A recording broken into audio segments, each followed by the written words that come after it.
2000-იანების დასაწყისში ის ცნობილი კონსტიტუციური შეთანხმება გააფორმა საქართველოს მართლმადიდებელ სამოციქულო ეკლესიასთან კათოლიკოს პატრიარქმა ილია მეორემ და პრეზიდენტმა შევარდნაძემ მთავარი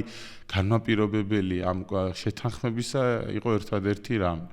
რომ იმ 8 წლისა და იმ ნიშნულობის გამო რომელიც საქართველოს მართლმადიდებელმა ეკლესიამ შეიტანა ქართული სახელმწიფოებრიობის დაცვაში, გამტკიცებაში და შენარჩუნებაში, ამიტომ ვაფორმებთ ამ კონსტიტუციურ შეთანხმებას, კონკორდატს რო ეძახით დღეს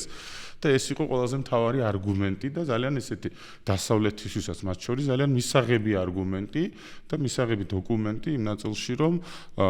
თქვათ ერთი შეხედვით სეკულარულ ქვეყანაში, სადაც ყველა რელიგიის უფლება უნდა ყოფილიყო დაცული და სამართლიანადაც, რა თქმა უნდა, ერთ კონკრეტულ რელიგიას, ამ შემთხვევაში მართლმადიდებელ სამოციქულო ეკლესიას, ჰქონდა და აქვს განსაკუთრებული სტატუსი, ამ შემთხვევაში კონსტიტუციის შემადგენელი, ესე იგი, რანგით საკმაოდ მაღლად მდგომი კონსტიტუციის შემდეგ პირველ ადგილას მდგომი კონსტიტუციური შეთანხმება და ამის მთავარი მიზეზია სწორედ ის გავლენა და ის განსაკუთრებული